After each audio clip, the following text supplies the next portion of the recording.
Et on va poursuivre, avant de faire une pause, on va poursuivre avec Margot Musson, qui est maître de conférence en droit privé à l'Université de Limoges, que je remercie pour sa présence, et qui va nous parler du père auteur de violences contre la mère et contre les enfants. Merci beaucoup, Margot. Merci beaucoup. Alors, tout d'abord, mes plus vifs remerciements à Augustin Boulanger et Isabelle Corpart pour leur invitation et pour l'organisation de ce colloque. Alors, le père auteur de violences contre la mère et les enfants, évidemment, donc les violences intrafamiliales qui sont au cœur de l'actualité juridique, tant d'ailleurs par l'activité juridictionnelle, en témoigne notamment le procès des viols de Mazan, que par l'activité législative, puisqu'il y a de plus en plus de textes à ce propos. Effectivement, le législateur a multiplié depuis près de 10 ans les lois visant à lutter contre ce type de violence, en renforçant des dispositifs préexistants ou en créant de nouveaux, comme cela a été le cas notamment avec l'ordonnance de protection et l'ordonnance provisoire de protection immédiate.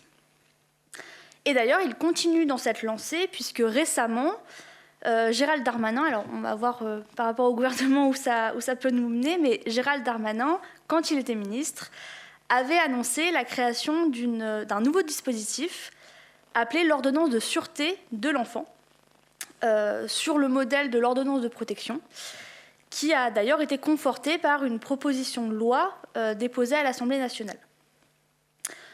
Alors, tous les pans du droit s'emparent des violences intrafamiliales, le droit civil, en particulier pour organiser la titularité ou l'exercice de l'autorité parentale, mais on peut en retrouver aussi à d'autres endroits, notamment à travers l'indignité successorale. Évidemment, le droit pénal, par des infractions spécifiques ou bien des circonstances aggravantes, ou encore le droit social, grâce notamment à la création d'une aide d'urgence pour les victimes de violences conjugales. Alors, petite précision sur l'intitulé de l'intervention qui m'a été proposée. Donc, elle peut interroger peut-être et peut un peu peut-être questionner, puisque ça vise explicitement le père violent. Alors naturellement, les mères aussi peuvent se rendre coupables de violences intrafamiliales, mais il est vrai que toutes les statistiques témoignent de la prépondérance des hommes parmi les personnes violentes, et en particulier les hommes au sein des couples hétérosexuels. Donc, mon propos ne visera pas exclusivement les hommes, puisque la loi ne désigne pas l'homme dans les textes, mais l'ensemble de ce que je vais dire concerne essentiellement les hommes. Alors, les problématiques entourant les violences intrafamiliales sont multiples. Je ne peux pas parler de tout. J'aborderai simplement les choses d'abord sous l'angle du droit positif, en analysant l'approche du législateur, puis sous l'angle de réflexion plus prospective. Alors d'abord, concernant le droit positif, donc l'approche du législateur. Historiquement, le législateur français a, me semble-t-il, adopté une approche morcelée de la protection du conjoint et de l'enfant victime, en les distinguant bien tous les deux de manière séparée. Mais aujourd'hui, c'est davantage une approche globale ou holistique qu'il adopte, conscient que les violences conjugales et les violences infantiles constituent en réalité les deux faces d'une même pièce. À cet égard, la protection de l'enfant est surtout envisagée à l'aune de l'autorité parentale exercée par le parent violent, mais de plus en plus, la protection de l'enfant est calquée sur celle du conjoint victime avec des dispositifs spécifiques. Je me focaliserai essentiellement sur les nouveautés, tout en rappelant tout de même les différentes mesures adoptées. Alors d'abord, concernant cette approche un petit peu morcelée, donc distinguer la protection du conjoint victime et la protection de l'enfant. D'abord, concernant la protection du conjoint, alors par conjoint, je vais parler du terme conjoint, en réalité je parle de tout partenaire de vie, puisque initialement la protection était restreinte à l'époux, mais elle a été élargie aux partenaires, aux concubins. Et notamment, on voit ça de manière assez significative avec la création d'un titre 14 au sein du livre 1er du Code civil relatif aux mesures de protection des victimes de violences, commun à tous les couples. De nombreuses mesures ont été mises en place depuis ces dernières années, notamment par la loi très importante du 9 juillet 2010, qui a créé l'ordonnance de protection, l'incrimination du harcèlement moral à l'égard du partenaire de vie actuel ou passé, ou encore la suppression de la présomption de consentement à l'acte sexuel des époux. D'autres lois sont venues renforcer l'arsenal législatif, les lois du 4 août 2014, du 28 décembre 2019, ou encore la loi du 30 juillet 2020, qui est aussi très importante celle-là, donc notamment qui a renforcé la protection du conjoint victime de violences, en lui laissant par exemple par principe la jouissance du logement commun dans le cadre de l'ordonnance de protection, en limitant la possibilité d'une médiation familiale, ou encore en reconnaissant en tant que circonstance aggravante le harcèlement moral ayant conduit au suicide, ce qu'on appelle communément le suicide forcé. Enfin, le dispositif a été renforcé avec la création de l'ordonnance provisoire de protection immédiate par la loi du 13 juin 2024. Donc pour rappel, c'est l'article 515-13-1 du Code civil qui prévoit que cette ordonnance pourra être délivrée par le juge aux affaires familiales dans un délai de 24 heures en cas de danger grave et immédiat et uniquement avec l'accord de la personne en danger. Et ce dispositif provisoire permet de protéger la victime en attendant l'ordonnance de protection classique, puisque ce dispositif ne peut être mis en place que par le JAF saisi d'une demande d'ordonnance de protection sur demande du ministère public. Et comme c'est un dispositif très urgent et provisoire, les mesures que peut ordonner le juge sont moins nombreuses que dans le cadre de l'ordonnance de protection classique. Donc ça, c'était pour la partie du conjoint. Ensuite, concernant la protection de l'enfant. Historiquement, la protection de l'enfant victime de violence a été assurée par essentiellement le droit civil, en particulier la loi du 24 juillet 1889 sur la déchéance de l'autorité parentale. Alors, il y a différentes mesures envisagées. Alors, celle qu'on connaît le plus, la plus classique, c'est l'assistance éducative, évidemment. Donc, des mesures prises par le juge des enfants sur le fondement de l'article 375 du Code civil, puisque, évidemment, l'enfant victime de violence, dans ce cadre-là, tant sa santé et sa sécurité peuvent être en danger au sens de cet article, de même que les conditions de son développement peuvent être compromises par ces violences.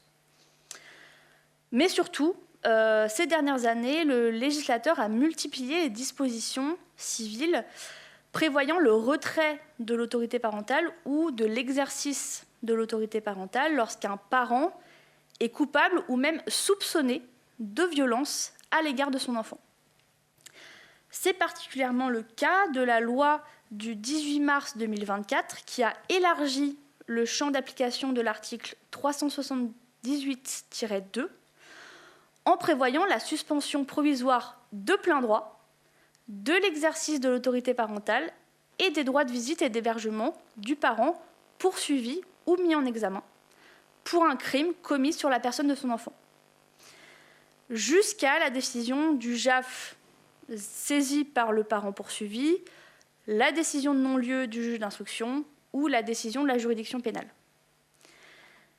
Cette même loi a également renforcé l'article 378 en imposant le retrait de l'autorité parentale ou à défaut le retrait de son exercice à la juridiction pénale qui, cette fois-ci, condamne le parent pour un crime commis sur la personne de son enfant, sauf décision contraire spécialement motivée. Donc le principe, c'est vraiment le retrait.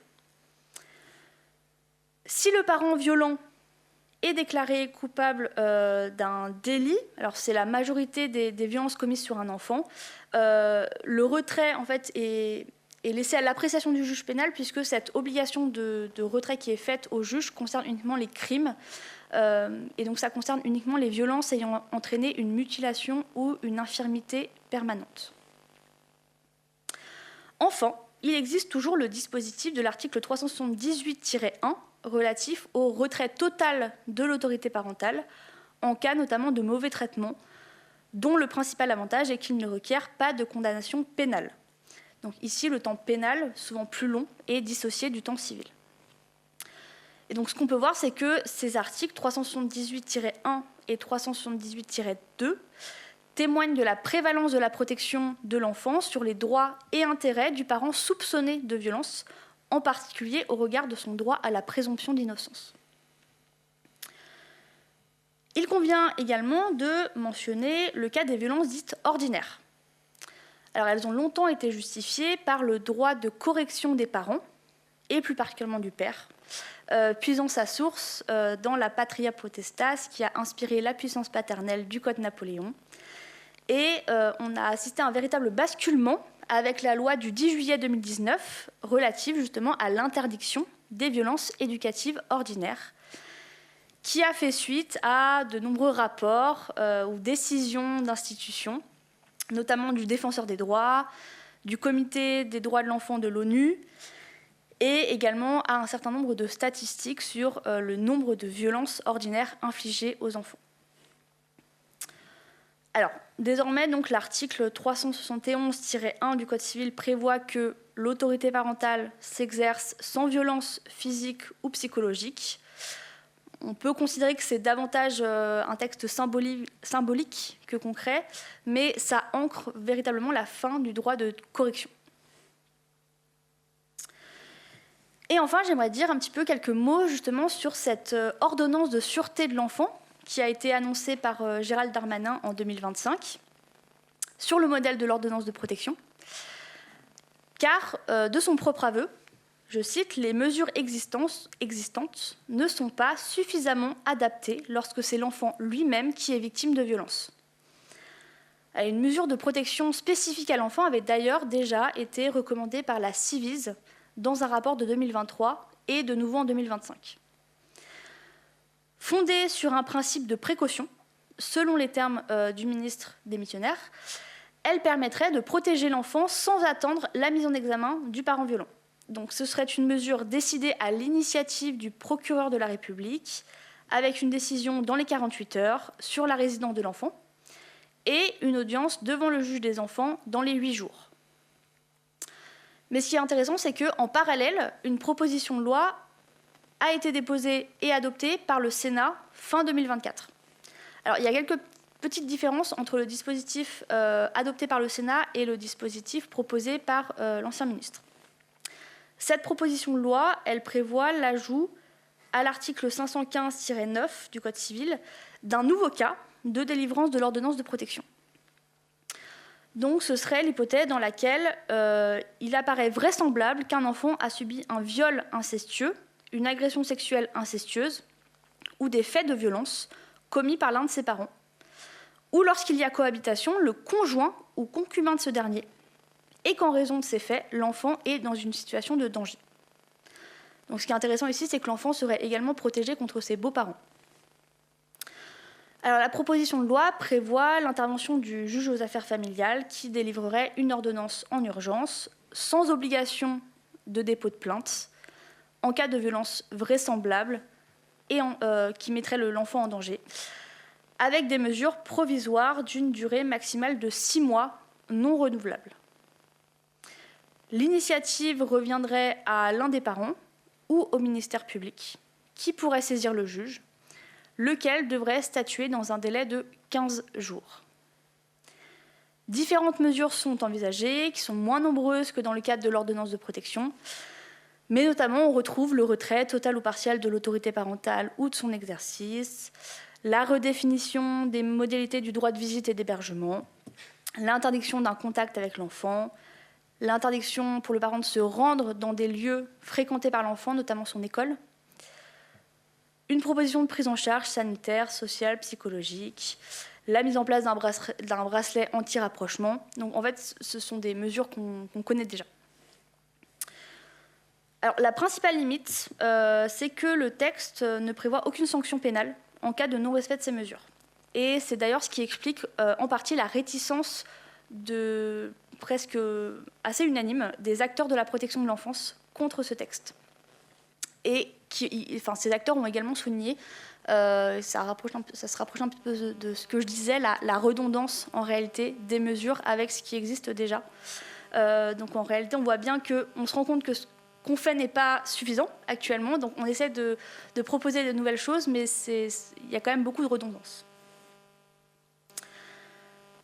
Donc ça, c'était une approche un petit peu morcelée, mais on voit que quand même de plus en plus, le législateur s'inscrit dans le cadre d'une lutte globale contre les violences conjugales et parentales.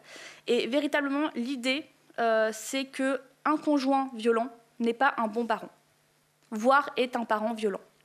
Donc il y a un véritable lien qui est fait entre les violences conjugales et la parentalité. Et l'un des exemples, d'ailleurs, c'est l'affaire des viols de Mazan, puisque d'un côté, il y a Gisèle Pelicot, mais il y a également leur fille qui allègue de violences commises par son père. Donc, le législateur a adopté une approche globale pour que la violence d'un parent envers son conjoint ait des répercussions sur l'exercice ou la titularité de l'autorité parentale. Et ces mesures remettent en question ce qu'une auteure a pu appeler la capacité parentale du conjoint violent. Alors, on trouve ce raisonnement dès la loi du 9 juillet 2010, d'ailleurs, qui a prévu le retrait total de l'autorité parentale pour les personnes condamnées comme auteurs, co-auteurs ou complices d'un crime sur la personne de l'autre parent.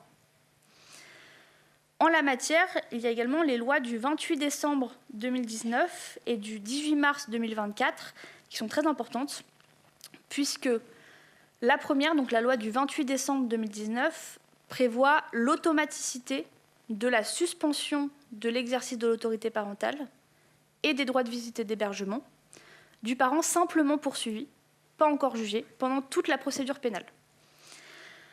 Et la seconde, la loi du 18 mars 2024, rend également automatique le retrait de l'autorité parentale en cas de condamnation, sauf décision contraire spécialement motivée. Alors on voit bien que les mesures prises en termes d'autorité parentale apparaissent aux yeux du législateur essentielles pour protéger l'enfant, mais également le conjoint. Donc en fait, c'est pour ça que je parle d'une approche réellement globale, holistique, puisqu'on protège à la fois le conjoint et l'enfant. Puisque effectivement, j'avais vu qu'il y avait une étude de 2019 qui montrait que presque 3/4 des mères d'enfants mineurs qui obtiennent une ordonnance de protection se retrouvent contraintes d'exercer leur autorité parentale avec le conjoint, avec un conjoint qui, selon les autorités judiciaires, les a probablement violentés et mis en danger, elles et leurs enfants. Et d'ailleurs, la Cour de cassation a très récemment, confirmé cette approche dans un arrêt du 1er octobre 2025, publié au Bulletin. Je ne sais pas si vous l'avez vu. Elle a précisé que la décision de retrait total de l'autorité parentale entraîne pour le parent concerné la perte automatique de son droit de visite, attribut de l'autorité parentale au sens de l'article 379 du Code civil. Donc en réalité, la seule possibilité pour le parent violent de voir son enfant, dans ce cadre, relève de l'appréciation souveraine des juges du fond, qui peuvent décider d'un retrait seulement partiel et prévoir un droit de visite et d'hébergement dans l'intérêt de l'enfant. Une autre question très importante, c'est celle de l'enfant témoin de violence. Et donc là, véritablement, il y a une prise de conscience un petit peu du législateur sur les répercussions psychologiques que peut subir un enfant témoin de violences commises par l'un de ses parents sur l'autre. Et on peut considérer ça comme une forme de violence, une forme de violence psychologique, d'une maltraitance indirecte. Par un décret du 23 novembre 2021, le droit français reconnaît la qualité de victime à ces enfants, ce qui leur permet notamment de déposer plainte, de se constituer partie civile et d'être partie au procès. Et ce mécanisme est habilement complété avec un mécanisme qu'on connaît depuis longtemps, celui de l'administrateur ad hoc, qui pourra représenter l'enfant lorsque la protection de ses intérêts n'est pas complètement assurée par les représentants légaux, ce qui est souvent le cas dans le cadre de violences conjugales, puisque d'un côté on a le parent violent, de l'autre on a le parent victime, qui, peut-être sous l'effet d'un contrôle coercitif, dont je parlerai tout à l'heure, peut vouloir protéger son conjoint, ne pas être totalement conscient de la violence qui s'exerce sur lui, ou alors simplement qu'il ne peut pas être apte psychologiquement à protéger son enfant. Et ce même décret, donc le décret du 23 novembre 2021, rappelle vraiment cette possibilité. Il rappelle aussi les mesures qui peuvent être prises en matière d'autorité parentale. Donc véritablement, l'accent est mis sur la possibilité pour les mineurs témoins de violences de se constituer partie civile. Alors juste un petit rappel aussi, la commission de violence devant un enfant constitue également une circonstance aggravante, en plus de la qualité de conjoint, partenaire ou concubin de la victime de ces violences. Et d'ailleurs, la circonstance que l'enfant ait été témoin des violences est plus aggravante, donc les peines sont plus élevées, que lorsque les violences ont été commises sur le conjoint sans témoin mineur. Donc c'est assez révélateur de l'approche qui est adoptée par le législateur. On a aussi une protection, dans le cadre de cette vision un petit peu globale, on a une protection aussi souvent des frères et sœurs. Donc même si c'est un enfant qui est victime, on va permettre peut-être le retrait de l'autorité parentale pour l'ensemble de la fratrie. Enfin, vous avez la loi du 14 mars 2016 qui a précisé à l'article 378-1 du Code civil que le retrait de l'autorité parentale hors toute condamnation pénale est possible lorsque l'enfant est témoin de pression ou de violence exercée par l'un de ses parents sur la personne de l'autre. Pour terminer sur cette partie, et j'irai assez vite sur la deuxième, il y a tout de même des limites sur l'approche du législateur français. Et je pense notamment aux limites exprimées par le GREVIO, donc le groupe d'experts sur la lutte contre la violence à l'égard des femmes et la violence domestique, qui est un groupe institué dans le cadre de la Convention d'Istanbul, adoptée par le Conseil de l'Europe.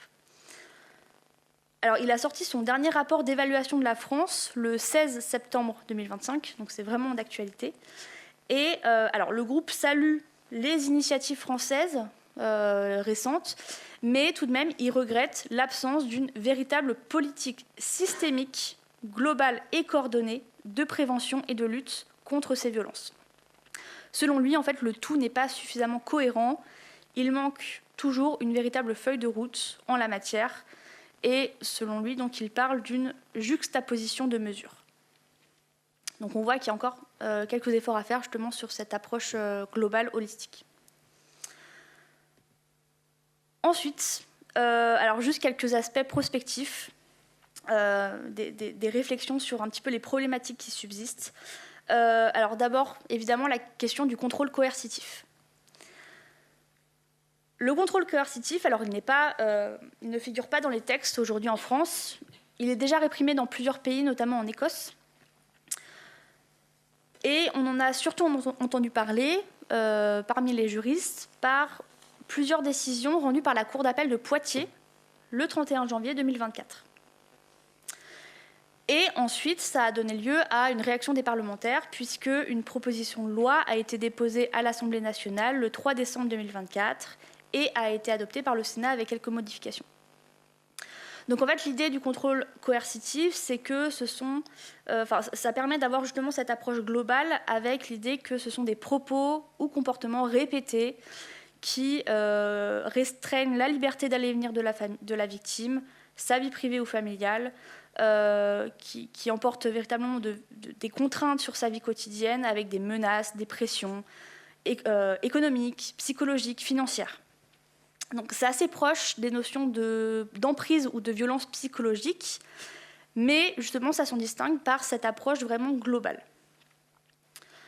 Alors dans la version adoptée par le Sénat, qui a fait quand même d'importantes modifications, le texte ne comporte presque aucune disposition civile. Ce sont essentiellement des dispositions pénales. Donc notamment, les députés avaient proposé... alors ça, on retrouve un petit peu c'est toujours un petit peu la même chose, voilà, malgré le cadre existant. Le retrait total, automatique, de l'autorité parentale en cas de condamnation pénale pour contrôle coercitif, alors qu'on voit qu'il y a quand même des choses qui existent actuellement. Et alors, il y a quelque chose que je trouvais assez intéressant qui n'a pas été retenu par les sénateurs, mais c'était une disposition au droit des contrats. Donc, les députés avaient proposé que la violence de l'article 1140, donc vice du consentement en droit des contrats, donc de dire en fait que cette violence pouvait être caractérisée en cas de contrôle coercitif, imposé aux co-contractants. Donc, c'était véritablement pour protéger la victime d'un contrôle coercitif contre la conclusion de contrat qui serait à son désavantage. Toujours dans cette approche globale, avec les pressions financières notamment. Mais justement, le Sénat a jugé que beaucoup de ces dispositions civiles étaient redondantes. Il a également refusé une infraction pénale autonome, en privilégiant en fait, l'approche du contrôle coercitif sous l'angle de la violence psychologique déjà réprimée. Donc il y a quand même beaucoup d'interrogations sur ce contrôle coercitif. Alors, on peut simplement souligner, pour finir sur ce point, que tout de même, la reconnaissance du contrôle coercitif s'inscrirait dans la lignée des recommandations de plusieurs instances, notamment le Grevio, que j'ai déjà cité, qui encourage justement les États à à incriminer le contrôle coercitif. Et on peut également citer la Cour européenne des droits de l'homme. Et notamment, je ne sais pas si vous avez vu l'arrêt du 4 septembre 2025, par lequel elle a condamné la France pour le traitement législatif et judiciaire des violences conjugales, sexuelles et conjugales. Donc c'est l'arrêt EA et AVFT contre France du 4 septembre 2025. Et justement, elle fait plusieurs fois référence dans l'arrêt au contrôle coercitif. Elle en donne une définition.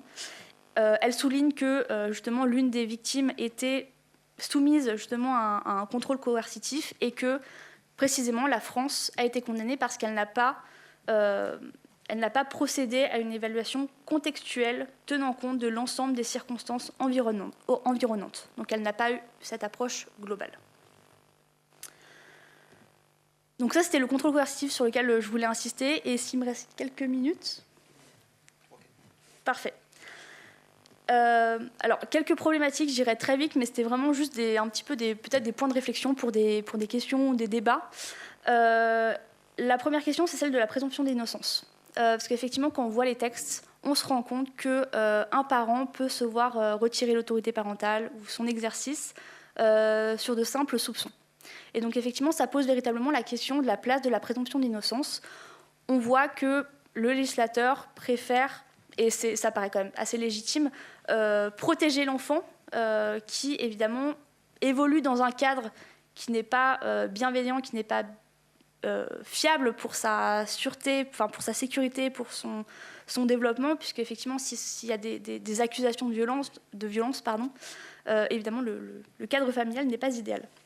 Mais ça pose vraiment la question, je pense, de la présomption d'innocence, et j'ai l'impression qu'on en parle peu, que les juristes en parlent peu, que ça relève un petit peu peut-être de l'évidence. Ensuite, la question, c'est aussi celle de la parole de l'enfant. Alors ça, c'est quelque chose qu'on retrouve depuis longtemps, avec l'affaire d'Outreau, notamment, quelle place accorder à la parole de l'enfant. On sait que les propos tenus par un enfant ne sont pas paroles d'évangile, mais c'est effectivement important de tenir compte aussi de ce qu'il exprime. Et ça fait lien aussi avec la dernière problématique, qui est la problématique de l'aliénation parentale. Alors c'est une notion très controversée et je parlerai sous le contrôle du psychologue dans la salle. Donc l'idée de manipulation d'un parent sur l'enfant pour l'éloigner de l'autre, qui peut éventuellement conduire à des accusations de violence conjugale ou infantile. Alors c'est une notion psychologique qui est vraiment très critiquée par de nombreux acteurs, notamment le Grevio, le Parlement européen. Bon, les juridictions françaises évitent de le mentionner parce que ça a été un petit peu... on leur a fait comprendre qu'il ne fallait pas trop mentionner le contrôle coercitif, donc elles parlent plutôt de conflit de loyauté, d'emprise, mais quand même la problématique subsiste, parce que notamment le Grevio a expliqué qu'il y avait a souligné l'absence de fondement scientifique. Il parle vraiment de l'absence de fondement scientifique du prétendu syndrome d'aliénation parentale. Il y a vraiment de fortes critiques. Et comme les auteurs de violences conjugales sont majoritairement les hommes, donc ce sont souvent les pères qui vont invoquer une aliénation parentale commise par la mère. Ce qui me permet de raccrocher la fin de l'intervention au titre du colloque sur la paternité, donc vraiment de parler du père. Je vous remercie.